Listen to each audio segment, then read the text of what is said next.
Muito boa tarde a todos, novamente. Sejam bem-vindos a mais uma ação de capacitação para a construção circular, no âmbito das ações de capacitação dos workshops que o Build Collab tem vindo a organizar. Esta ação de capacitação é dedicada às boas práticas sobre a transição para a circularidade na construção, a importância das compras públicas, ecológicas e inovadoras. O meu nome é Lourdes Laranjeira, sou responsável de marketing e comunicação no Build Collab e estou encarregue aqui de vos dar as boas-vindas e de fazer esta introdução aqui a este evento. Portanto, recordar para quem nos assiste a estas iniciativas pela primeira vez, ou relembrar a quem já esteve presente, que estes eventos estão a decorrer no âmbito do Acordo Circular com a Indústria da Construção, que foi estabelecido, o protocolo que foi estabelecido entre o Build Collab, o Ministério do Ambiente e a Ação Climática, o Fundo Ambiental, e assim como diversas entidades de referência, como a CIP, a CPCI, a ICOP, a ICOPS, PTPC e INPIC, aqui hoje a colaborar connosco nesta ação de capacitação, e também a APA. E, portanto, este conjunto de iniciativas que prevê também um plano global para o setor, prevê a intervenção em dois grandes tópicos fundamentais no setor da construção, a circularidade e a gestão de resíduos. Hoje temos então connosco o INPIC a colaborar connosco neste tema das compras públicas ecológicas e inovadoras. Vamos começar precisamente pelo tema em concreto, com a apresentação da Sandra Mascarenhas, seguindo-se depois um tempo de perguntas e respostas, moderada pelo colega Marco Pedroso, aqui do Build Collab, e depois iniciará o Carlos Pereira, também do INPIC, uma apresentação sobre os grupos de trabalho para a Estratégia Nacional das Compras Públicas Ecológicas que tem vindo a decorrer. E depois seguir-se-á uma nova sessão de perguntas e respostas. Portanto, estas perguntas e respostas terão duas modalidades à disposição daqui quem nos assiste, quer pelo chat, que está desde já aberto, quer pelo sistema de mão no ar. Depois o Marco, na moderação, dará a palavra a quem assim o desejar. Muito bem. Então, sem mais demoras, e agradecendo novamente a vossa presença neste evento, passava a palavra à Sandra Mascarenhas, do INPIC, para iniciar então a sua apresentação. Olá, boa tarde, Sandra. Olá, boa tarde, Lourdes. Conseguem-me ouvir? Sim, sem problema. Olá, boa tarde. Vou então partilhar a minha apresentação. Vamos ver se corre bem. Ok, acho que já está, não é? Tudo bem. Exatamente, Sandra. Pronto, para ter a certeza que corre tudo bem aqui com a internet, vou só desligar a câmera, está bem? Muito bem. O áudio fica on. Estão-me a ouvir? Estão a ver os slides? Sim, Sandra. Ok, sim, obrigada.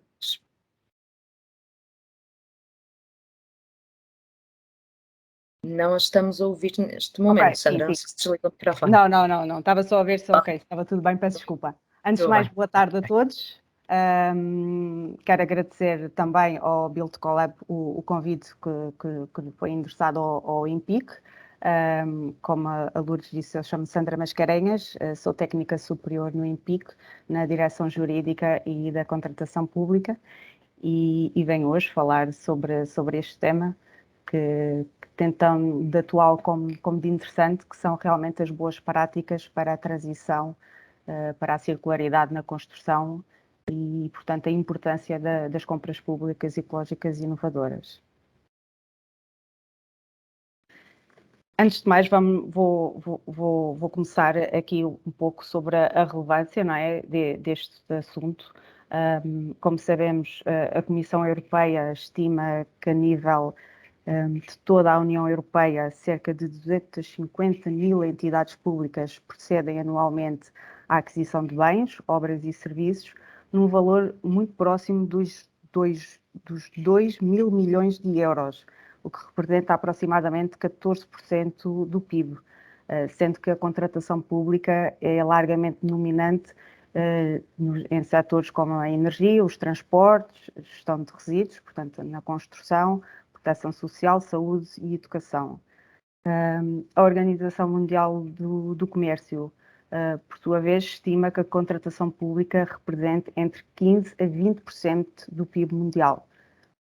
Em Portugal, no ano de 2019, o valor dos contratos públicos que foram comunicados ao portal base representou 3,26% do PIB, o que face ao ano anterior, de 2018, representou um acréscimo de 0,57 pontos percentuais. Considerando a importância destes valores, quer pelos montantes envolvidos, como pelos setores que os realizam, compreende-se que a adoção de critérios ecológicos na contratação pública constitui um instrumento importante para atingir os objetivos de uma política ambiental relacionados com as alterações climáticas que todos nós assistimos, especialmente nós em Portugal, neste momento estamos a viver, através da utilização de recursos e de consumo e produções sustentáveis. A Comissão Europeia veio definir, em 2008, compras públicas ecológicas como um processo mediante o qual as entidades públicas procuram adquirir bens, serviços e obras com um impacto ambiental reduzido em todo o seu ciclo de vida, quando comparado com bens, serviços e obras com a mesma função primária que seriam, de outro modo, adquiridos.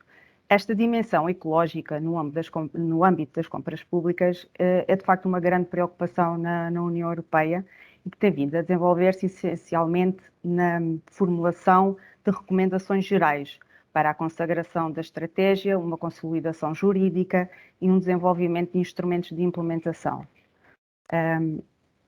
De entre estes instrumentos desenvolvidos a nível da União Europeia, importa destacar o conteúdo das diretivas, neste caso até dos contratos públicos, e também as metodologias desenvolvidas para o apoio à sua implementação. A Comissão tem vindo a desempenhar um papel promotor e normalizador através destas iniciativas globalmente designadas como Green Public Procurement, que incluem, nomeadamente, o funcionamento do Green Public Procurement Advisory Group, grupo de especialistas composto por representantes de todos os Estados-membros da União Europeia e também de organizações empresariais e locais, com a missão precisamente de assessorar a Comissão no desenvolvimento e na implementação destas políticas. Uma das principais iniciativas é realmente a definição de critérios ambientais para os grupos de bens e serviços, tendo como objetivo auxiliar, portanto, as entidades públicas na aquisição de produtos, de serviços e de obras com impacto ambiental reduzido ao longo do seu ciclo de vida.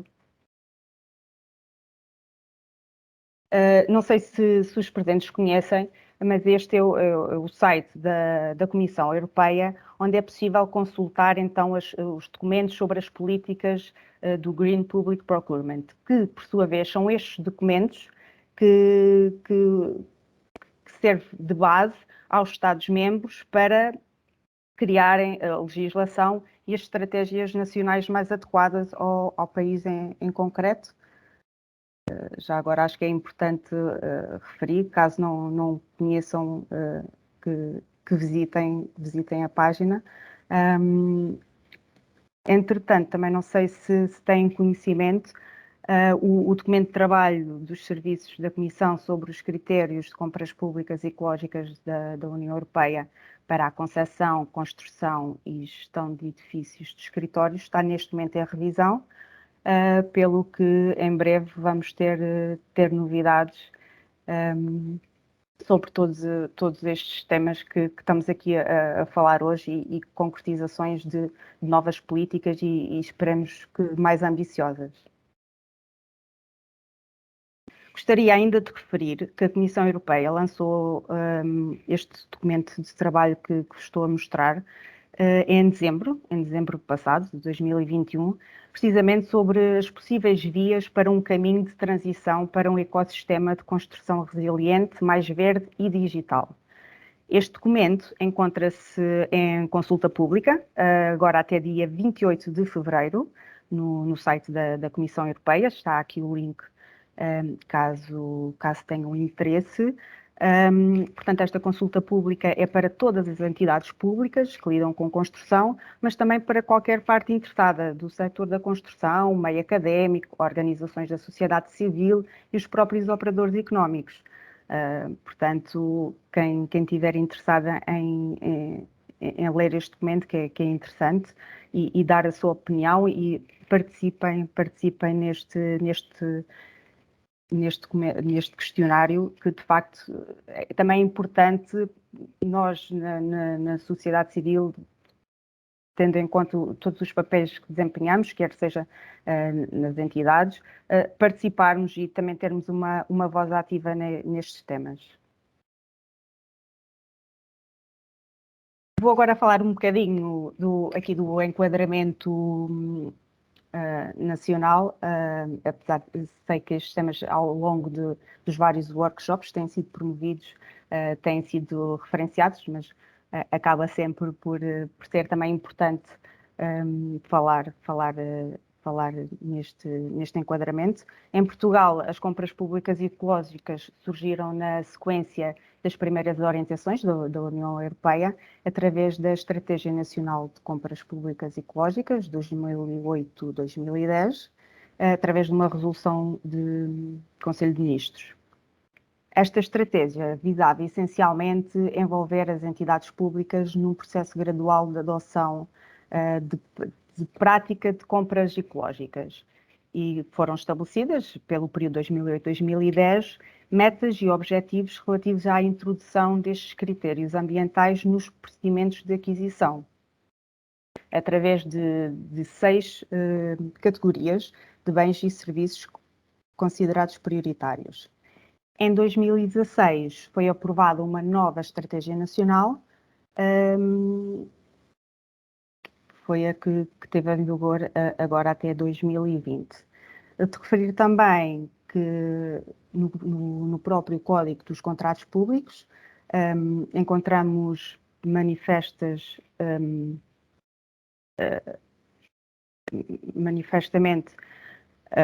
o regime jurídico está adequado às orientações europeias nesta matéria, nomeadamente o preâmbulo do diploma referia que já era desejável que os requisitos mínimos de qualificação dos candidatos, bem como os valores que densificam o critério de adjudicação e ainda os aspectos vinculados do caderno de encargo dos procedimentos refletissem, ponderassem e valorizassem estas preocupações sociais e ambientais relacionadas com o objeto do contrato a celebrar. Portanto, vê-se que no Código dos Contratos Públicos, na primeira versão aprovada em 2008, lá está, em parceria, de certa parte, com a primeira estratégia nacional, portanto, já fazia esta evocação. Entretanto, as subsequentes alterações ao Código dos Contratos Públicos também têm vindo a aprofundar esta matéria, nomeadamente em 2017 com a transposição para a ordem jurídica interna das diretivas de 2014 e agora mais recentemente pela Lei 30 de 2021. De referir ainda outros documentos, outros instrumentos estratégicos que também temos em Portugal, nomeadamente o Compromisso Nacional para o Crescimento Verde, que visa a promoção do desenvolvimento baseado na criação de valor assente na conciliação do crescimento económico e da sustentabilidade, da competitividade do próprio país. E, portanto, aqui uma afirmação internacional como referência no crescimento verde, onde inclui as compras públicas ecológicas no conjunto de várias iniciativas a desenvolver, mas com vista a incorporar estes tais critérios de sustentabilidade nos contratos públicos de aquisição de bens e serviços. Temos também o Plano de Ação para a Economia Circular, que contempla uma proposta de agenda de transição das compras públicas ecológicas com vista à promoção da circularidade dos recursos envolvidos. Temos também o Plano Nacional de Energia e Clima 2021-2030, que preconiza a incorporação de requisitos de baixo carbono nas compras públicas de bens e serviços energéticos, equipamentos e edifícios, nas empreitadas, construção de estradas, em que se opte pela aquisição de serviços de baixo carbono em vez de produtos. Não poderia deixar de referir o site da Estratégia Nacional de Compras Públicas Ecológicas 2020. Esta Estratégia Nacional de Compras Públicas Ecológicas, como sabemos, aplica-se ao Estado, designadamente aos organismos sob a sua administração interna, peço desculpa, administração direta e indireta, e ao setor empresarial do Estado, ainda a título facultativo, a administração autónoma e outras pessoas coletivas de direito público, sempre que estejam em causa a aquisição de bens, serviços e elaboração de projetos de execução de obras públicas que integrem a lista de bens e serviços considerados prioritários. No site oficial podem também encontrar diversas informações, desde logo legislação, lista de bens e serviços prioritários, manuais com os critérios de contratação pública e ecológica e também os grupos de trabalho. Tema é esse que o meu colega a seguir irá abordar. De referir ainda que está em curso a revisão da Estratégia Nacional, pelo que em breve teremos novidades. Não vou aqui estar a fazer uma análise exaustiva da Estratégia Nacional 2020, mas não poderia deixar de referir, não sei se os presentes já tiveram a oportunidade de ler o relatório final de monitorização. Este relatório visa dar a conhecer ao público os aspectos mais relevantes relativos à operacionalização da Estratégia Nacional 2020, que decorreu, portanto, no período de 2017 a 2020. Neste documento podemos encontrar dados relativos à sua monitorização, às atividades de disseminação, formação, propostas de linhas de força para a sua revisão e até uma reflexão sobre os pontos positivos, os desafios encontrados e quais as perspectivas de futuro. Portanto, se tiverem disponibilidade, não deixem de passar pelo site e de consultar este documento. O documento é de fácil leitura, por assim dizer, e acho que também é importante percebermos também aqui, portanto, como é que decorreu esta nossa última estratégia. Hoje em dia, acredito que já ninguém tenha dúvidas que as compras públicas ecológicas constituem um instrumento importante para atingir os objetivos de uma política ambiental relacionada com as alterações climáticas, através da utilização de recursos e de consumo e produção sustentáveis, em especial devido à importância das despesas do setor público relativamente a bens, serviços e obras. Pretende-se assim evoluir para uma economia verde e construir uma sociedade eficiente na utilização dos seus recursos, pelo que é fundamental a aposta em instrumentos que potenciem a produção e o consumo sustentável. No contexto da evolução de uma economia verde, surgem os princípios da economia circular com o intuito de contrariar o até então modelo adotado, o modelo de economia linear.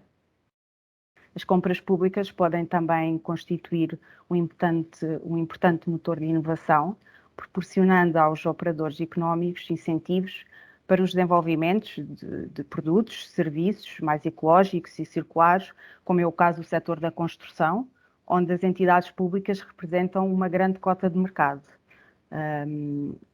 As compras públicas ecológicas podem ainda permitir também às entidades públicas realizar poupanças financeiras, especialmente quando se tem em conta os custos totais do ciclo de vida de um contrato e não apenas o preço de aquisição. Temos ainda também o exemplo da desconstrução de edifícios, que permite a recuperação de materiais e equipamentos para reutilização, sem que sejam classificados e entrem no circuito enquanto resíduos. Sei que este tema também já foi abordado aqui nos workshops e, portanto, estes assuntos encontram-se todos interligados.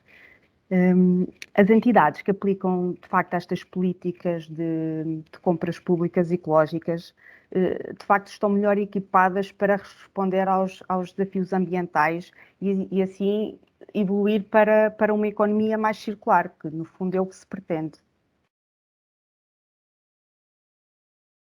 Tendo em conta a importância ambiental, económica e social do setor da construção, muitas entidades públicas estão empenhadas em avançar no sentido de uma construção mais sustentável. De facto, os impactos ambientais mais significativos dizem respeito à utilização dos edifícios e, em particular, ao consumo energético. Há outros fatores também importantes a considerar, claro, como os materiais utilizados na construção, a qualidade no ar, no interior dos edifícios, o consumo de água, os impactos no tráfego e no uso dos solos, a produção e gestão de resíduos durante as obras de construção.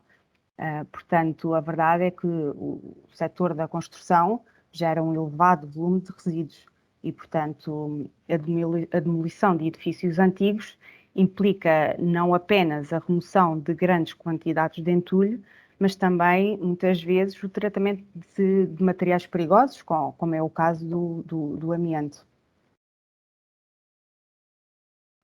Não poderia deixar de destacar uma das iniciativas estratégicas do INPIC para 2022-2025, para uma economia circular e sustentável na área da construção.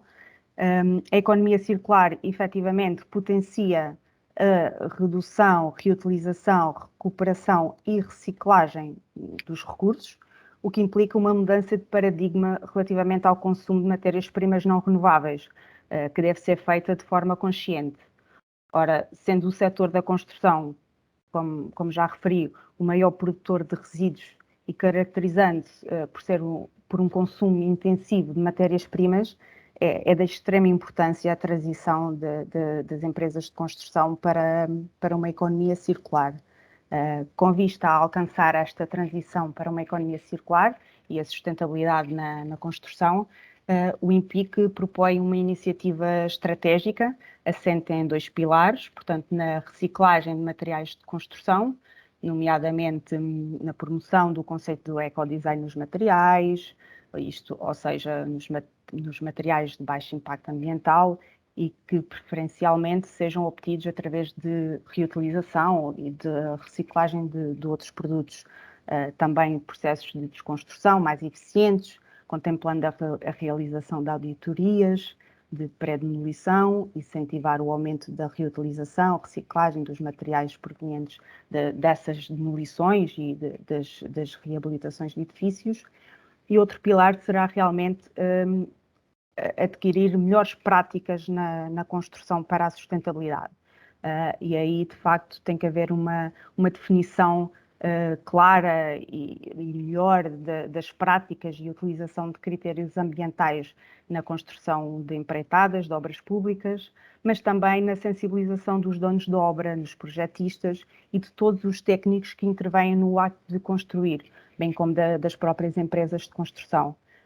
Neste sentido, está a ser pensado a possível criação de um alvará de construção verde, a emitir pelo INPIC, às empresas que comprovadamente utilizem estas práticas sustentáveis e que promovam o uso eficiente de recursos naturais.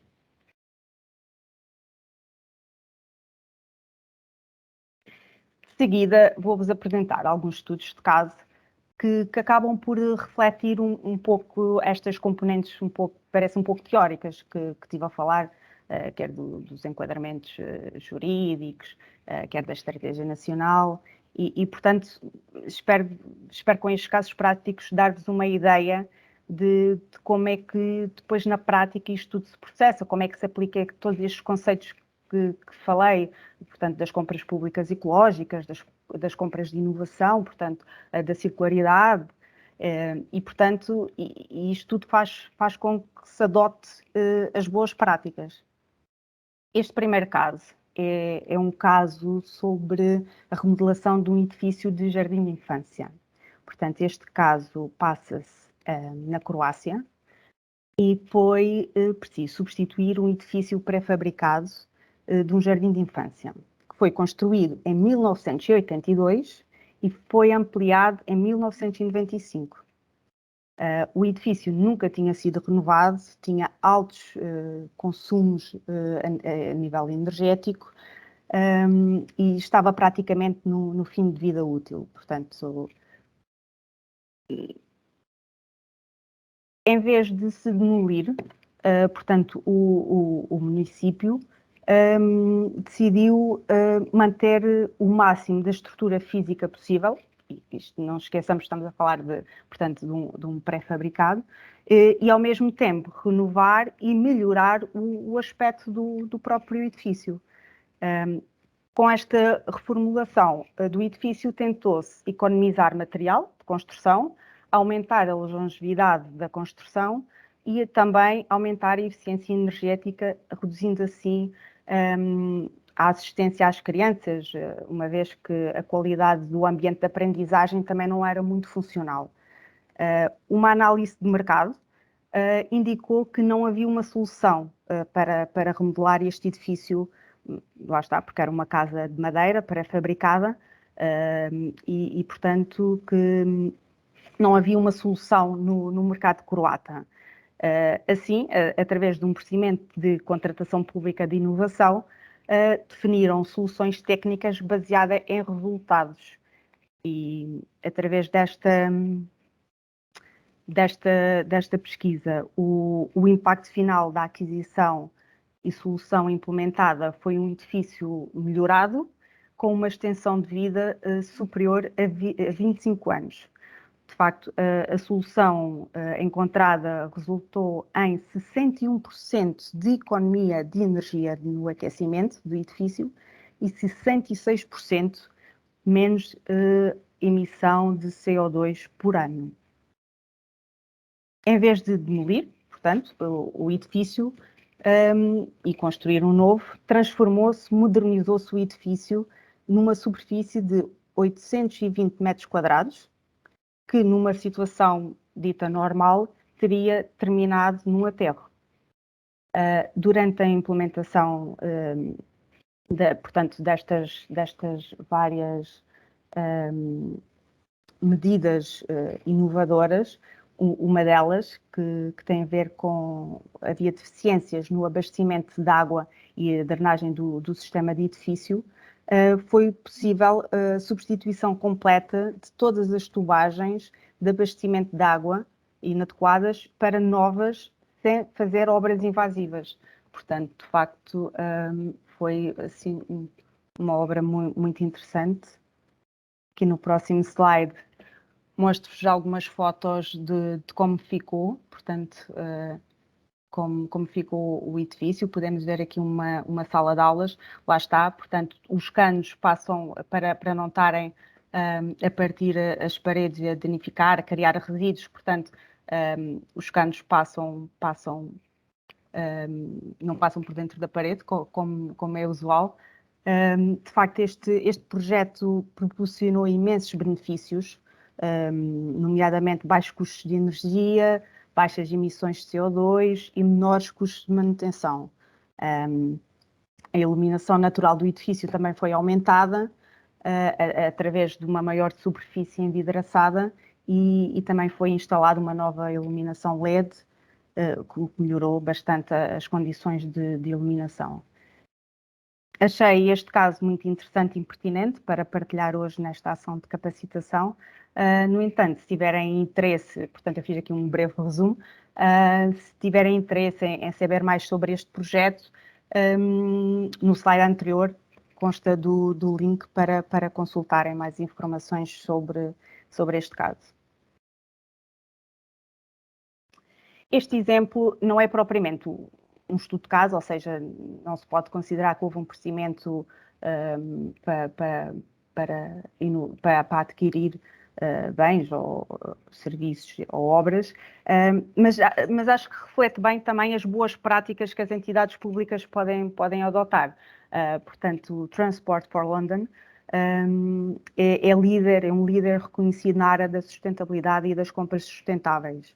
E eles têm uma quantidade significativa das suas despesas anuais de vários bilhões de libras na área da construção e projetos de infraestrutura. Estamos a falar do metro. E, portanto, esta empresa está muito interessada e muito focada em captar e potenciar ideias inovadoras em torno da construção sustentável com os seus fornecedores. E, portanto, em março de 2009,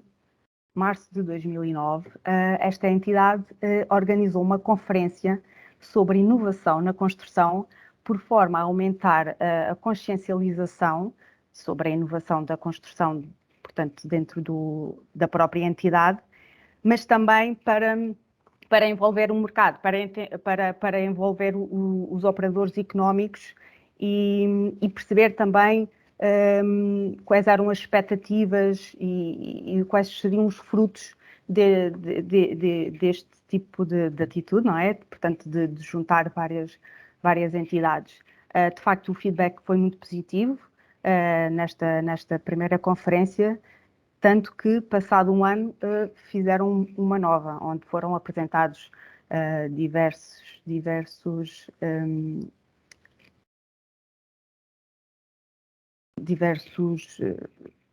como direi,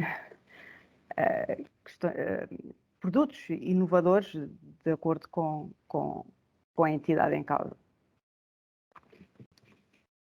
Este próximo estudo de caso é um caso de um município na Dinamarca, em que eles têm um problema, é que eles são frequentemente confrontados com fortes precipitações, que, conjugado com uma rede de esgotos antiga, não se encontra habilitada para suportar a quantidade de água que recebe, o que acaba por originar frequentemente cheias urbanas.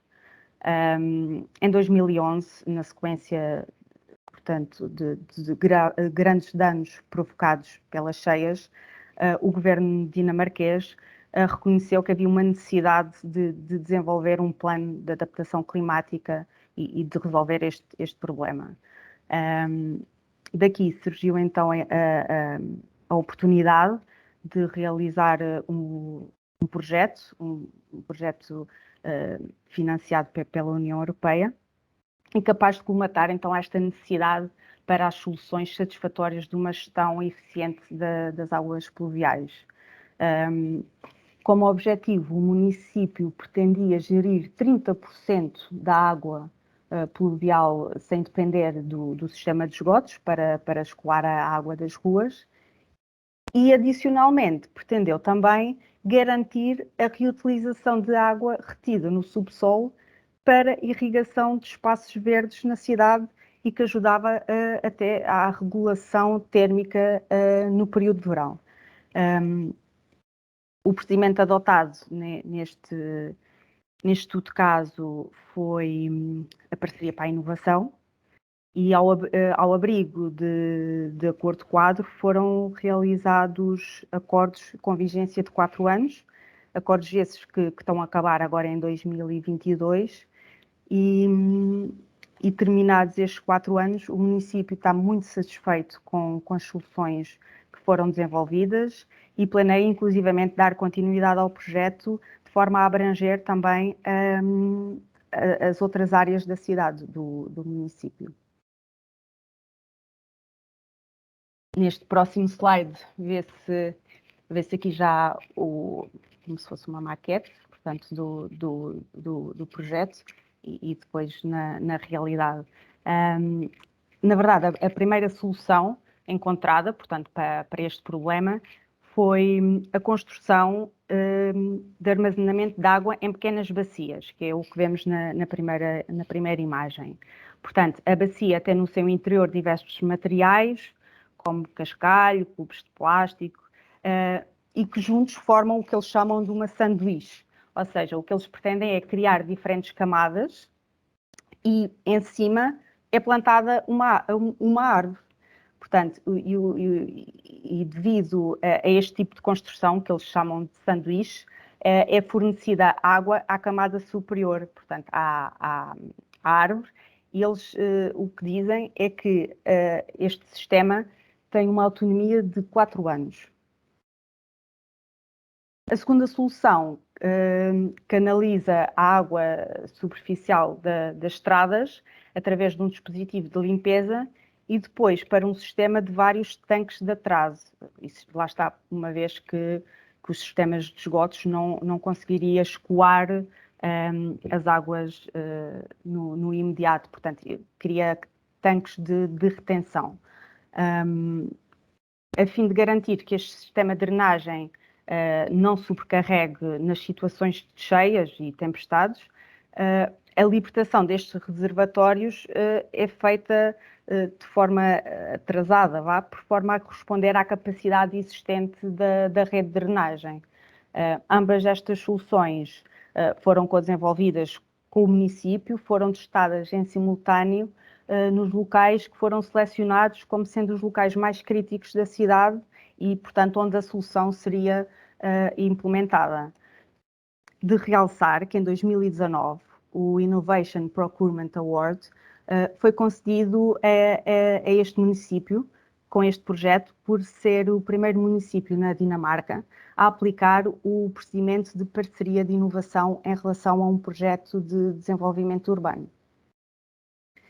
Este estudo caso pode ser consultado também no link que está no slide anterior, na página da Agência Nacional de Inovação.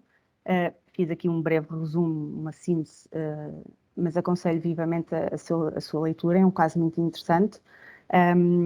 Este estudo caso decorre de um projeto que irei falar um pouco mais à frente, que se prende com o primeiro centro de competências em compras públicas de inovação em Portugal. Este próximo estudo caso é um exemplo português, eventualmente alguns já o conhecem.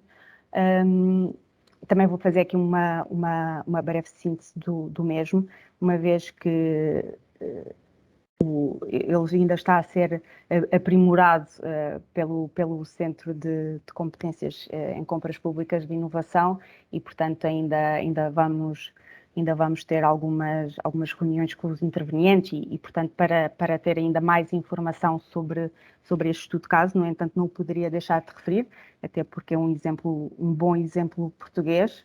A ideia principal deste projeto centrou-se na utilização de procedimentos de contratação pública de inovação, que neste caso são apoiados pela União Europeia, por forma a estimular o desenvolvimento de sistemas e soluções tecnológicas inovadoras no domínio da eficiência energética e a sua aceitação no mercado. No que diz respeito à inovação, é recorrente achar-se que as autarquias locais não se encontram muito envolvidas, portanto, neste tipo de procedimentos. Portanto, acho que é um caso muito, muito interessante, uma vez que isto é da comunidade intermunicipal do Baixo Alentejo. Este projeto vai permitir às entidades envolvidas adquirir e implementar inovação e impulsionar também o desenvolvimento de uma vasta gama de produtos com soluções inovadoras, personalizadas e à medida das suas necessidades.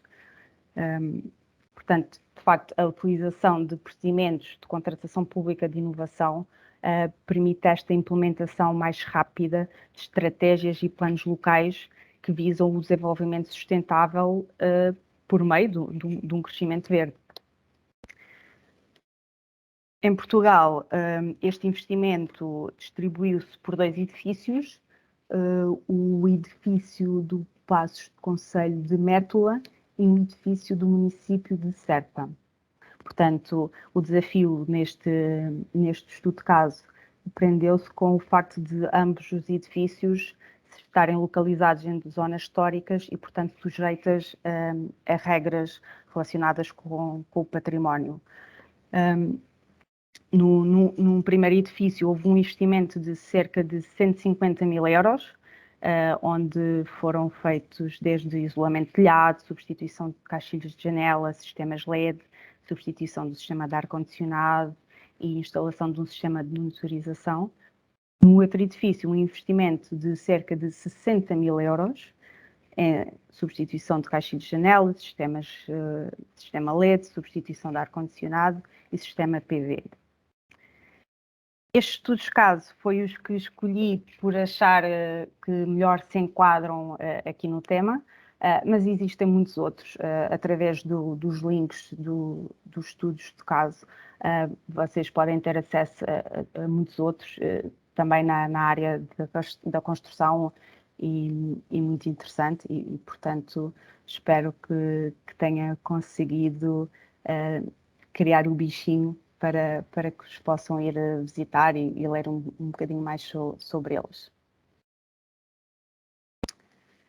Como referi, não podia terminar a minha intervenção sem fazer uma breve referência ao Centro de Competências de Compras Públicas de Inovação em Portugal. Este Centro de Competências de Inovação de Compras Públicas de Inovação Português resulta de uma iniciativa conjunta entre a Agência Nacional de Inovação, a ANI, e o INPIC. Surgiu em dezembro de 2018 através de um acordo de colaboração entre as duas entidades e foi oficializado agora no passado 13 de outubro. Com este centro, pretendemos promover a contratação pública de inovação em Portugal através da sensibilização sobre as vantagens deste tipo de contratação, que é uma contratação estratégica que facilita a expansão de conhecimento para todas as entidades adjudicantes públicas, atuando também no sentido de melhorar as condições de mercado e aproximar a oferta e a procura. O projeto chama-se Procure Mais I e a principal plataforma, para quem não está familiarizado com o tema da contratação pública de inovação, pretende obter serviços de informação, orientação e de apoio. Também, através deste projeto, será criada uma comunidade de contratação pública de inovação nacional, a fim de aumentar a consciencialização sobre as vantagens e oportunidades desta contratação pública e tem principalmente o grande objetivo, num horizonte de 5 anos, de mudar o estatuto de baixo de desempenho nacional na contratação pública de inovação.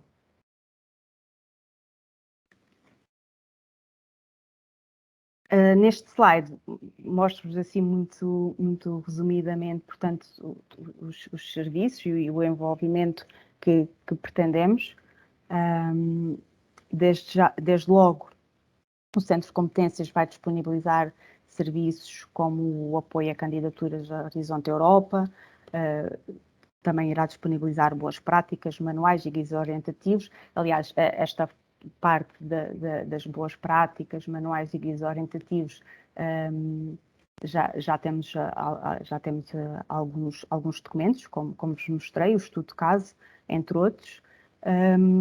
Vamos também ter serviços jurídicos, oficinas, treinos, intermediação em processos de compras públicas de inovação, isto por forma a capacitar os compradores, mas também os fornecedores públicos de inovação.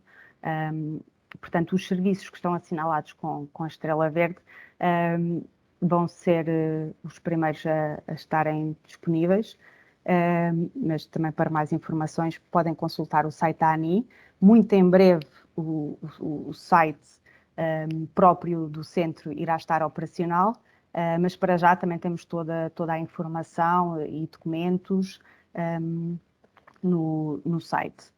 Em novembro passado, realizamos a primeira Conferência Nacional de Compras Públicas de Inovação, tendo sido em formato digital, e foi um evento gravado, portanto, quem não teve a oportunidade de assistir e que esteja interessado em saber um pouco mais sobre compras públicas de inovação, pode ir ao site da ANI e portanto, podem ver o vídeo. Foram abordados vários temas com vários oradores muito interessantes e temas muito interessantes. Este ano ainda iremos realizar workshops, entre outras atividades que a seu tempo irão ser anunciados, nos locais próprios, portanto não deixem de estar atentos aos nossos sites. Como já disse, uma vez mais, portanto, convido a todos para visitarem o site da ANI, onde podem ver toda esta informação. De referir também que foi feito um estudo sobre o mercado de contratação pública de inovação em Portugal, que foi produzido no âmbito de um contrato de consultoria com o ISCTE e com colaboração do LUNEG. E, portanto, tem também vídeos com testemunhos de outros centros de competência europeus que já funcionam há mais anos e, portanto, não deixem de dar uma vista de olhos, que acho que pode ser muito interessante. E pronto, só tenho a agradecer o tempo por todos dispensado e obrigada. Ok, muito obrigado, Sandra. Muito obrigado pela apresentação. Portanto, chamo-me Marco Pedroso, sou responsável pela parte de sustentabilidade aqui do Build Collab e agora apelava então aqui a audiência, não é, que está a ver toda esta apresentação, colocasse as suas questões, quer pelo chat, quer através de levantando a mão, para tentarmos, de certa forma, esclarecer as questões que tenham. Portanto, agradecer uma vez mais à Sandra, quer pelo enquadramento que fez, todo o enquadramento do conjunto dos planos, de como é que eles se integram uns com os outros. Portanto, bem sabemos que nesta altura todos estes documentos, principalmente associados à parte dos edifícios, estão a ser revistos, portanto, muito brevemente deixará de ser só para edifícios de escritórios e passará para ser para todo um outro conjunto de edifícios. No entanto, ainda são documentos que estão agora a começar. Portanto, muito obrigado, Sandra. Portanto, as questões que tenham, por favor, coloquem no chat então, se quiserem, ou até mesmo levantando a mão uma vez mais, portanto, estejam à vontade, tentaremos aqui conjuntamente com a Sandra responder às vossas questões. Enquanto não há nenhuma questão, falar aqui em relação à sua apresentação, Sandra, principalmente aqui é esta parte que eu acho que é muito importante da contratação pública ecológica e inovadora, que é como dinamizador, poderá vir a ser um forte dinamizador deste setor, do setor AEC, porque vai passar a considerar um sistema de indicadores, os indicadores do framework levels, portanto, indicadores de sustentabilidade, indicadores de circularidade, portanto, que em muito estão relacionados com este plano de ação, que é toda a base de suporte para todas estas ações e workshops. E Sandra, na sua experiência, em tudo aquilo que viu e nos próprios casos de estudo que apresentou, concorda que realmente poderá vir a ser um forte dinamizador desta transição linear circular? Sim, sem dúvida. De facto, lá está. Isto acaba por estar tudo interligado e eu espero ter conseguido mostrar isso na minha apresentação. Portanto, todos estes conceitos estão todos interligados, desde as compras públicas ecológicas, a circularidade, as compras públicas de inovação. Portanto, de facto, isto acaba por... Vou dar aqui o exemplo. Isto é como juntar os ingredientes e fazer um bolo. Portanto, e de facto este bolo está a ser construído... Acho que nos exemplos que mostrei, houve outros também que dei só uma vista de olhos e, portanto, não tive a oportunidade e tempo de o explorar mais para vos mostrar aqui hoje, mas há exemplos muito interessantes que se faz lá fora e alguns também cá, e, portanto,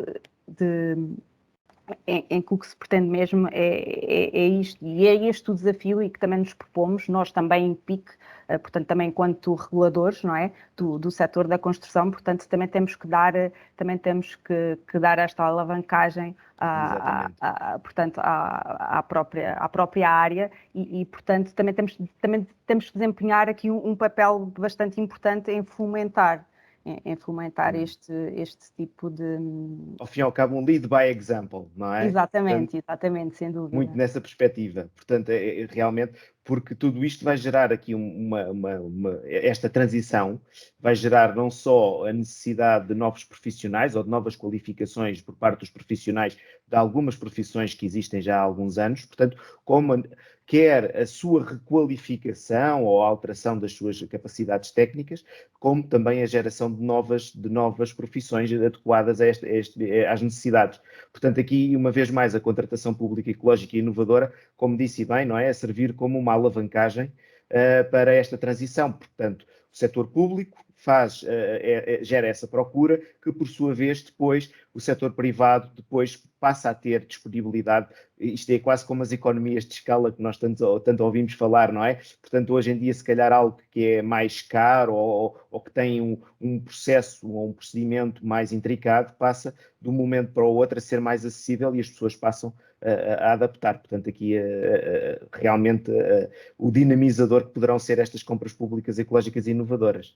Portanto, na sua opinião, não é? Portanto, pode ser mesmo aqui uma grande vantagem. Sim, de facto, acho que há todo um mundo a explorar, portanto, e há que tirar partido destas ferramentas que temos, não é?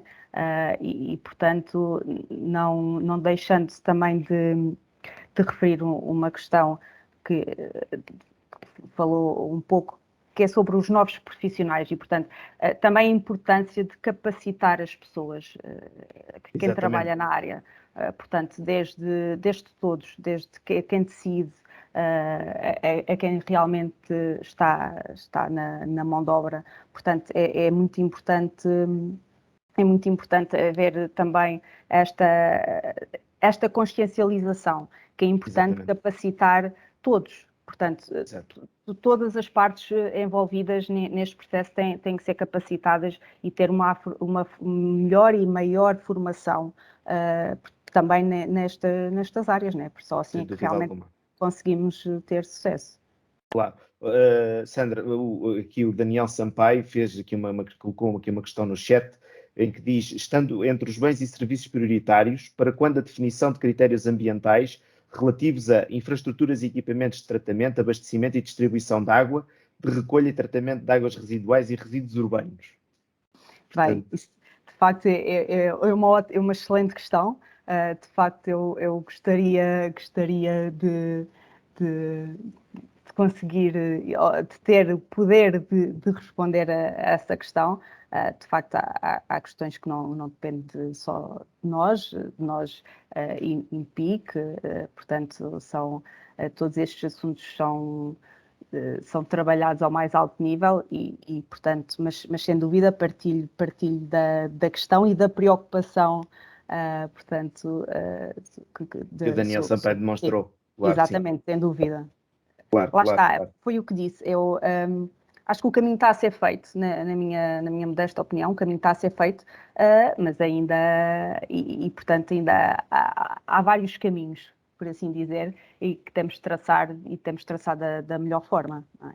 Exato, e também aqui há uma coisa que vai levando à outra, não é? Que com esta introdução agora de nova documentação, portanto, vão passar a existir, portanto, não diretamente relacionado com esta questão, mas em termos dos edifícios, aqui a questão que é, ao se passar a utilizar o sistema Levels, não é? Como uma das referências que tanto tem vindo a ser falada junto da Comissão Europeia, que é, portanto, passar a haver indicadores mais ou menos harmonizados entre todas as obras que venham a ser contempladas ou consideradas dentro deste âmbito, e que vão passar a permitir também se fazer algum benchmark, alguma comparação entre as diversas obras e que podem contribuir então também para esta alavancagem que referia.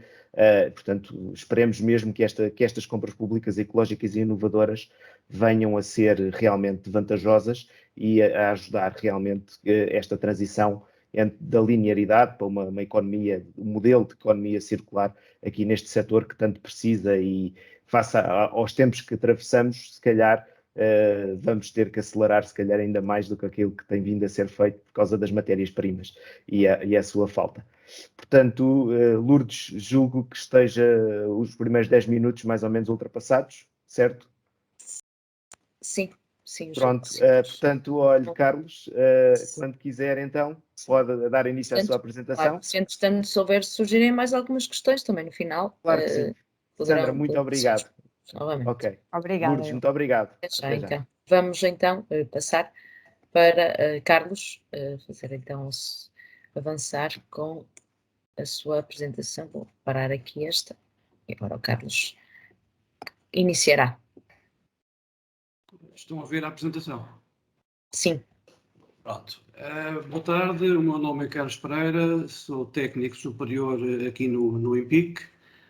Estou adscrito à Direção Financeira de Estudos e Estratégia e cabe-me a mim falar sobre os grupos de trabalho da Estratégia Nacional de Compras Públicas Ecológicas, uma vez que tenho participado nos trabalhos de alguns desses grupos. Então, vamos passar aqui ao próximo.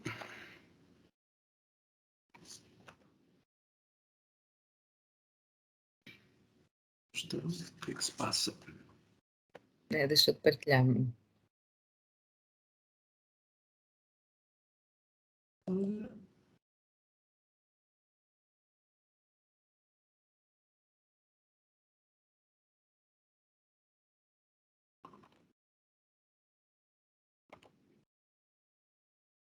Não está a passar. Já está? Não, agora não está partilhada. Agora, deixa eu ver o que é que se passa aqui. É isso. Já está a seguinte. Está Agora deixa-me ver. Agora ok. Sim, já está a seguinte. Pronto, então a minha colega já falou nesta situação, mas pronto, eu reforço também que esta Estratégia Nacional para as Compras Públicas Ecológicas de 2020, mais conhecida pela NCPE 2020, foi estabelecida por resolução do Conselho de Ministros, número 38 de 2016, 29 de julho, e é aplicável aos procedimentos de contratação do Estado português, designadamente aos organismos sob a sua administração direta, indireta e do setor empresarial, excluindo-se para este efeito os ajustes diretos simplificados. Esta resolução aprova a Estratégia Nacional para as Compras Públicas Ecológicas de 2020 e preconiza a constituição de diversos grupos de trabalho que visam o desenvolvimento dos critérios ambientais para cada categoria de bem ou serviço prioritários. É de realçar a importância da ENSP 2020 como principal motor da sensibilização e inovação, ao estimular a adoção de comportamentos mais sustentáveis e a oferta no mercado de novos bens e serviços, um impacto ambiental cada vez mais reduzido em todo o seu ciclo de vida. Vamos lá ver se passa. Okay. Já passou? Sim, sim. Passou. Okay. Já passou. Então, os critérios das compras públicas ecológicas da União Europeia têm como objetivo ajudar os organismos públicos na aquisição de produtos, serviços e obras com impacto ambiental reduzido, sendo a sua aplicação possível ao nível dos critérios de seleção, das especificações técnicas, dos critérios de adjudicação e das cláusulas de execução do contrato. A utilização dos critérios é de caráter voluntário, podendo prever-se alguma evolução para que haja alguma obrigatoriedade em certas circunstâncias, fruto dos desenvolvimentos em matéria de contratação ecológica a nível comunitário. A definição dos grupos de trabalho. Os grupos de trabalho são órgãos técnicos que visam desenvolver as especificações técnicas e critérios ambientais dos bens e serviços prioritários, constantes da lista da parte A do anexo da Recomendação do Conselho de Ministros, número 31 de 2016. São coordenados pelo Grupo de Trabalho de Acompanhamento e Monitorização da Implementação da Estratégia, mais conhecido pela GAM-ENCEP, que disponibiliza o apoio logístico para o funcionamento do grupo. As atribuições dos grupos de trabalho são recolher a informação disponível de suporte à implementação e ao cumprimento dos objetivos da ENCEP, analisar os critérios ambientais definidos pela Comissão Europeia no site da Green Public Procurement e adaptá-los, sempre possível, à realidade nacional, produzir um manual de apoio às entidades adjudicantes nos termos do modelo definido pelo grupo do GAM-ENCEP, ou de acordo com a proposta adotada ao caso em concreto. Há uma coordenação por representante do GAM ou por entidade considerada relevante. Tem autonomia de trabalho, com representação equilibrada do lado da oferta, da procura e da investigação e desenvolvimento. A ideia é reunir com uma periodicidade mínima quinzenal, ou sempre que seja necessário. Mais informação a respeito dos grupos de trabalho. Existe sempre a possibilidade de consultar informação relevante sobre o tema das compras públicas ecológicas, em particular o site dedicado à ENCEP 2020, este site é gerido pela APA, e o site do Green Public Procurement, que é gerido pela Comissão Europeia, com a documentação de base para os trabalhos do ENCEP e que permite a cada grupo de trabalho adaptar os critérios à realidade nacional, assim como os manuais publicados até ao momento. Em conclusão, os grupos de trabalho devem-se caracterizar pela adaptabilidade do regime de trabalho e do que é produzido, dando importância ao trabalho que é desenvolvido entre reuniões e à troca de informação via e-mail ou pasta partilhada, e pela facilidade de presença das entidades em modo virtual devido ao contexto de pandemia. A composição dos grupos de trabalho. Estes grupos de trabalho que se propõem transpor os critérios da União Europeia devem ser constituídos por representantes dos diversos interessados na utilização destes critérios, nomeadamente donos de obra pública, como é o caso das secretarias gerais dos diversos ministérios, comissões de coordenação regional, ESPAP, SPMS, Infraestruturas de Portugal, Parque Escolar, etc. Entidades reguladoras ou inspectivas, como é a ADEN, o ISQ, a APA, a ANI, a CATIM, a IPAC, o IPAC, a AMA, etc. Também estão representadas as empresas ou associações representantes de produtores ou comercializadores, como é a IPOR, a ECOPS, a ECOPM, a APIGRAF, a AGEF, etc. Existe também representação de escolas e universidades, como a Universidade do Porto, o Instituto Superior Técnico, a Universidade do Minho, entre outras. Desenvolvimento dos trabalhos dos grupos de trabalho. Findo o processo de desenvolvimento e de avaliação das especificações técnicas e critérios ambientais para cada bem ou serviço prioritário, com produção de manual de apoio às entidades adjudicantes, o respectivo grupo de trabalho deve ser extinto. Refira-se a importância de compreender como os manuais podem ser aplicados pelas entidades a que se destinam, mas também às entidades que pretendem ser um bom exemplo de um ponto de vista ambiental. É também importante desmistificar a ideia de que optar por soluções ambientalmente mais favoráveis levam a custos superiores. Isto consegue-se através da introdução da ótica do ciclo de vida, pois, à medida que o produto é utilizado e é garantida a sua manutenção, os custos globais para a entidade serão sempre inferiores aos que seriam com soluções tradicionais. Existem dois critérios, ou são estabelecidos dois critérios por este grupo de trabalho. Os critérios fundamentais, que se destinam às autoridades adjudicantes em todos os Estados-membros e abrangem os principais impactos ambientais, são concebidos para reduzir ao mínimo os esforços de verificação adicionais ou aumento de custos. E existem também os critérios globais, que se destinam às entidades que pretendem adquirir os melhores produtos disponíveis no mercado. Estes podem exigir verificação adicional ou implicar um ligeiro aumento de custos em comparação com outros produtos com a mesma função. Recomendações. Antes da publicação do anúncio do concurso, recomenda-se que os organismos públicos verifiquem se os produtos, serviços e obras que planeiam adquirir estão disponíveis no mercado em que operam.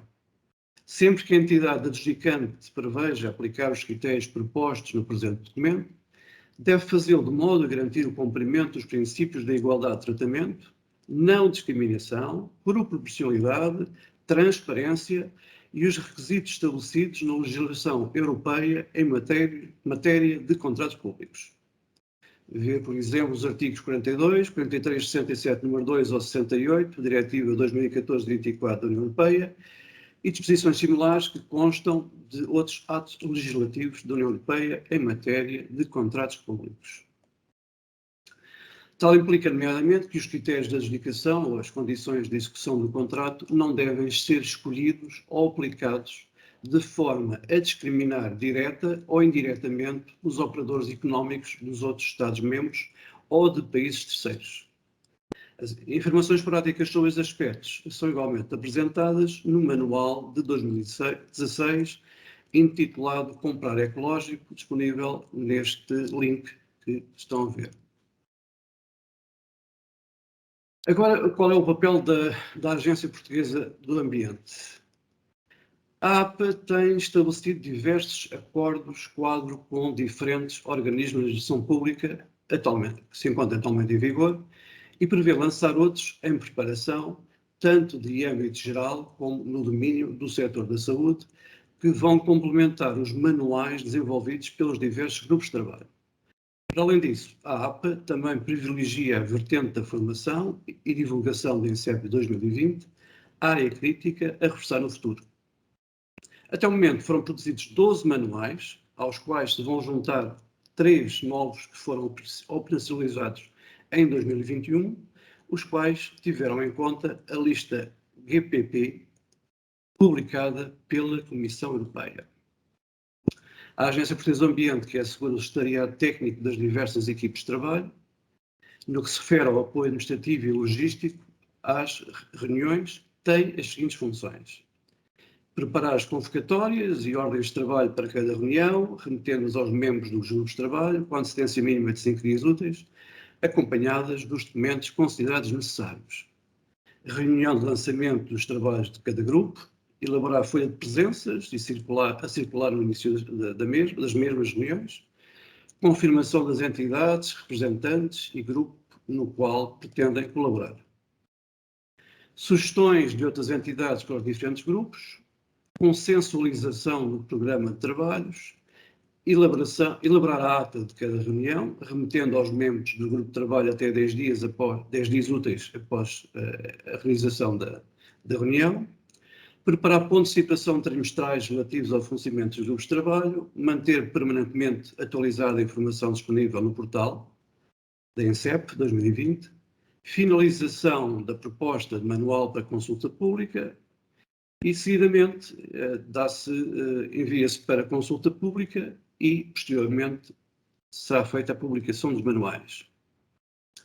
Em conclusão, as reuniões ordinárias dos grupos de trabalho realizam-se com periodicidade mínima mensal, normalmente é de 15 a 15 dias, ou sempre que necessário, de forma presencialmente por via eletrónica devido à situação do Covid. Qualquer elemento do grupo de trabalho pode solicitar a realização de reuniões extraordinárias.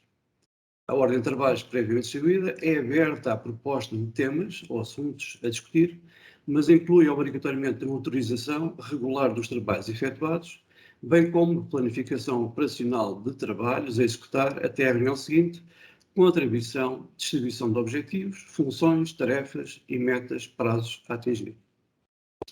De forma a assegurar um bom andamento dos trabalhos, cada membro dos grupos de trabalho deve, na sua ausência, fazer chegar ao secretariado técnico todos os comentários ou documentos tidos por pertinentes. Cada reunião será objeto de ata simplificada, que será aprovada por e-mail. Então, podem aceder aos manuais produzidos por estes grupos de trabalho através do site www.apambiente.pt. No menu à esquerda devem escolher a parte, o separador de critérios ambientais e nesse separador terão acesso aos manuais. Ou então através do site da APA, www.apambiente.pt, que deve escolher a opção Avaliação e Gestão Ambiental, Instrumentos Voluntários de Gestão Ambiental e depois as compras públicas ecológicas. Só quero referir também que tenho aqui, só um segundo, os manuais que foram produzidos. Vou ver se eu consigo partilhar isto. Ora, segundo. Está aqui. Conseguem ver? Sim, sim. Mas não consigo eu. Deixa-me ver, está aqui. Pronto, então os manuais que se encontram neste site da APA e já estão disponíveis, isto já tem algum tempo, são concepção, construção e gestão de edifícios de escritórios, equipamentos elétricos e eletrónicos na saúde, iluminação pública e sinalização luminosa para controle de tráfego rodoviário e peões, papel de cópia e impressão, produtos alimentares e serviços de catering, transportes, sistemas sanitários, manutenção de espaços públicos, concepção, construção, reabilitação e conservação, mobiliário, serviço de limpeza de interiores, produtos e serviços têxteis. Pronto, estes já estão disponíveis, já foram objeto de discussão pública, aprovação e estão disponíveis para quem estiver interessado em consultá-los. Agora, durante o ano de 2021, estão, e alguns estão praticamente em condições de ser sujeitos à discussão pública, que é o caso do documento para aquecedores de ambiente e aquecedores de preparação de água quente. Temos outros que é equipamentos de representação gráfica, consumíveis e serviços de impressão. E, finalmente, centros de dados, salas de servidores e serviços em nuvem. Pronto, é isto que está agora, estes três últimos estão agora em condições de ser enviados para discussão pública e, assim que passar um mês, serão então colocados aqui neste site da APA, juntamente com os outros manuais. Obrigado por assistirem à minha apresentação e obrigado também Obrigado, Carlos. Do Build Colapta. Muito obrigado pela sua apresentação. Portanto, à semelhança do que se passou na apresentação anterior da Sandra Mascarenhas, portanto, se tiverem alguma questão, coloquem, por favor, no chat ou levantando a mão. Portanto, tenho aqui da Santos, Ana Guida Santos, julgo que seja. Portanto, Lourdes, dá as permissões, por favor? Sim, vou dar permissões então para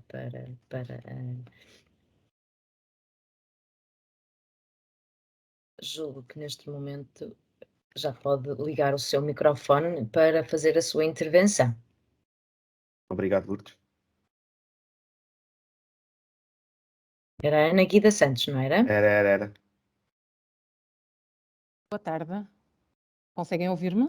Sim, ver. Muito obrigado. Olá, Viva, boa tarde. É Ana Santos, é Ana Margarida Santos, sim. Viva. Eu gostava só de dizer duas coisas em relação àquela questão que o colega Daniel Sampaio colocou por causa o porquê de ainda não ter sido feito o manual sobre a questão dos sistemas de tratamento de águas e de águas residuais.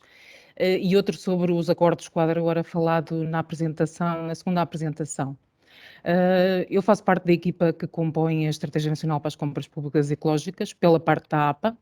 Como os colegas já referiram, esta estratégia está a ser dinamizada pelo tal GAM, que basicamente são a APA, o INPIC, a SPMS e a ESPAP. O motivo porque aquele manual ainda não foi, estando na lista dos bens e serviços prioritários, o motivo porque ainda não foi tratado tem a ver com, como perceberam, existem uns manuais comunitários que nós, nestes grupos de trabalho que o colega explicou, o que fazemos é criar um máximo de aderência à realidade nacional. O que é que acontece? Nos últimos anos, não há uma previsibilidade de quando é que os manuais a nível comunitário são atualizados. E nos últimos anos já houve manuais que no espaço de 5 anos existia um manual e há uma atualização. Um dos motivos porque aquele manual ainda não foi trabalhado é porque a versão comunitária mais próxima já é de 2013 e existiam outros temas igualmente prioritários que ainda não tinham adaptação para a realidade nacional e que tinham manuais comunitários de base mais atuais. É esta a razão porque ainda não conseguimos chegar lá. Além de tempo e de recursos, tem a ver também com isto. Os acordos quadro. Bom, eu não sei se o que eu tenho conhecimento, a APA não lança acordos quadro. O que temos feito é, no âmbito da estratégia para as compras públicas ecológicas e em colaboração com a ESPAP e a SPMS, que esses sim, tenho uma certeza que lançam acordos quadro, o que temos tentado fazer é que haja uma complementariedade. Ou seja, o que não foi ainda, ou que ainda não foi tratado de alguma forma no âmbito dos manuais, se for lançado um novo acordo quadro, que de alguma forma já preveja preocupações e critérios ambientais para que existam várias ferramentas a colaborar para termos compras mais ecológicas e mais sustentáveis, está bem? Portanto, os acordos quadro e os manuais, tanto quanto possível, procuramos que sejam complementares, ambos contribuindo para o fim comum. Obrigada, era isto. Ana, muito obrigado pelo seu contributo. Ora é essa. Muito obrigado. Portanto, se alguém tiver mais algum contributo, alguma questão, por favor, coloque então no chat. E eu aproveitava para perguntar aqui neste meio tempo ao Carlos, agora com esta revisão que está a acontecer, como falei anteriormente com a Sandra, em relação a, portanto, vai deixar de ser só edifícios de escritórios, vai passar a ser outro tipo de edifícios. Usualmente, como é que os grupos de trabalho abordam este tipo de novidade, este tipo de revisão? Quais é que são os timings normalmente envolvidos? Dependem, têm prazos mais ou menos pré-estabelecidos e rígidos? Portanto, um bocadinho o funcionamento do que é que nós podemos esperar quando sai alguma coisa da parte europeia depois para a parte portuguesa. Pronto, eu posso falar mais diretamente em relação ao grupo de trabalho que está a preparar o manual dos aquecedores de ambiente e aquecedores de exportação de água quente, que eu faço a coordenação desse grupo de trabalho através do IMPIC. Nós começamos as primeiras reuniões em julho do ano passado. Supostamente era para ficar pronto para discussão pública no final de 2021, mas pronto, junho, agosto é um mês complicado para se conseguir reunir as pessoas. Pronto, assim que for possível, contactamos diversas entidades, quer da parte a APA contactou e depois também, por sugestão dos participantes, foram contactadas outras entidades, quer dos fornecedores, quer de empresas que fazem o controle da qualidade, pronto, de forma a conseguir transcrever da melhor forma o manual que a Comissão Europeia produziu já há alguns anos, não é? Tem que ser atualizado. Pronto, e de acordo com os donos de obra pública, os fornecedores e as empresas que fazem a verificação técnica destes equipamentos, pronto, tentamos produzir um manual que seja o mais próximo possível da realidade, não é? Exatamente. E este manual conseguimos concluí-lo agora no final do mês de janeiro, sim, foi. E vai agora para a discussão pública no princípio do mês de março. Que será mais um mês, que era o que o Carlos dizia na sua apresentação, cerca de aproximadamente mais um mês. Portanto, é até um processo relativamente célere, não é? Tendo em conta Portanto, é relativamente célebre. Alguns também depende da complexidade do Claro, assunto. claro, do documento, claro que sim, claro que sim. Carlos, e colocava-lhe outra questão, nomeadamente neste âmbito da sustentabilidade e aqui da circularidade, que é agora, se calhar, mesmo toda a parte do interior, quer dos edifícios, quer outro tipo de equipamentos, vão passar a considerar este tipo a considerar este tipo de aproximação, este tipo de preocupações. Como é que vocês estando nos grupos de trabalho, como é que vocês sentem, o que é que tem vindo a ser mudado e a ser feito agora ao longo do tempo para também contribuir-se de alguma forma para esta transição? Qual é o seu feedback pessoal, por assim dizer? Pronto, das reuniões que tenho participado, pronto, há da parte dos donos de obra pública, há uma preocupação em que estejam de alguma forma respeitados as terminações destes manuais no que respeita, pronto, à parte de economia, de circularidade, e de parte mais inovadora. Sim. Pronto, só que ainda pesa muito a questão dos custos. Exatamente. Pronto, e normalmente ainda há aquela situação em que se dá prioridade na análise das propostas à proposta que tem o custo mais baixo. E claro, às vezes, a longo prazo, acaba por não ser mais baixo. Exatamente, essa visão de custo de ciclo de vida. Mas isto pronto, nós temos a certeza que, pronto, isto é uma questão de tempo que as instituições vão acabar por seguir estas propostas e vão ver que, pronto, vão melhorar a sua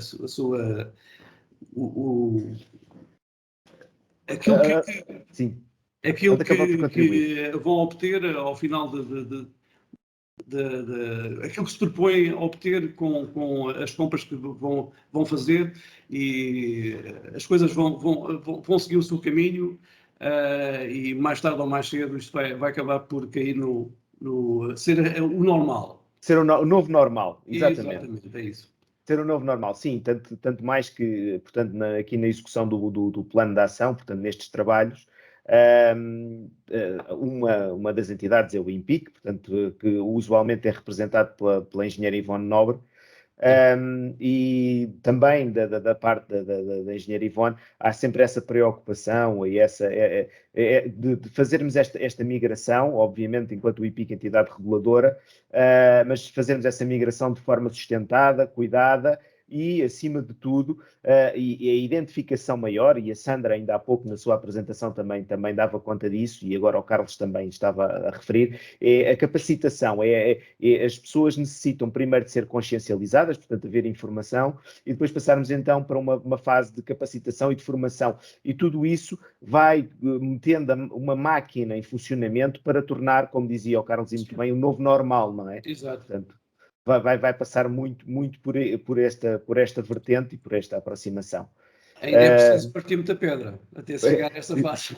Mas pedra em edifícios antigos, não é pedra nova, não é matéria-prima existente, extraída da natureza, mas reutilizada. Portanto, temos que partir para essa nova realidade e encarar uma das coisas que tem vindo a ser um ponto dominante nestas ações de capacitação e nestes workshops, tem vindo a ser o deixar de dizer resíduo e sim passar a encarar como recurso. Portanto, e acho que é mais um contributo para a mudança de mentalidade, para a consciencialização das várias pessoas, portanto, e aí os grupos de trabalho que fazem essa transposição, da realidade da documentação europeia para depois para a realidade portuguesa, é um trabalho muito importante porque permite realmente guiar esta transição e fazendo o que estávamos a falar há pouco, que é o lead by example, portanto, liderar pelo exemplo e demonstrando aos outros que se pode fazer de forma diferente, de forma sustentada, de forma circular, ambientalmente sustentável e circular, boas obras e obras que, ao fim e ao cabo, no seu ciclo de vida, como dizia o Carlos, também contribuem e se calhar até têm custos envolvidos até menores do ponto de vista ambiental, de certeza. Exato.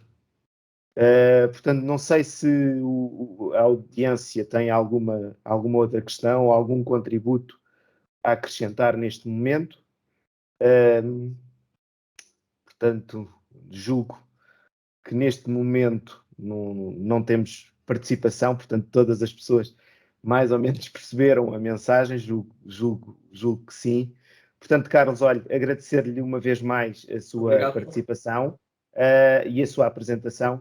Foi bastante muito enriquecedora, certamente. Portanto, passava então, agradecia uma vez mais a assistência, a participação e continuarem connosco, e passava então a Lourdes para encerramento da sessão. Muito obrigado. Obrigada, Marco. Obrigada, Sandra.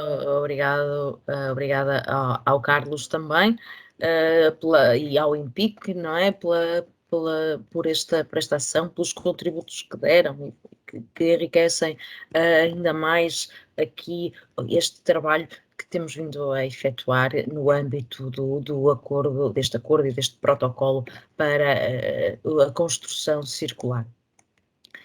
De facto, temos tido aqui algumas iniciativas, algumas das pessoas da audiência se calhar já têm participado noutros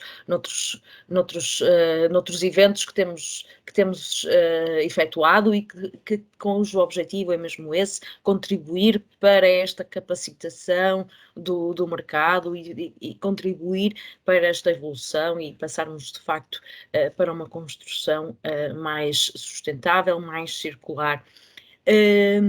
Acabei de deixar aqui no chat do evento também um inquérito de satisfação que gostaríamos que preenchessem para nos ajudar aqui, portanto, também a evoluir e a perceber que tipo de dúvidas extra que possam ter e outro tipo de iniciativas que possamos fazer também neste âmbito, quer no futuro, para ficarmos com estas indicações. Por isso, agradecemos novamente a presença aos oradores, ao INPIC e também a vocês, quem está no público, quem nos está a ouvir e que nos tem vindo a ouvir nestes últimos eventos.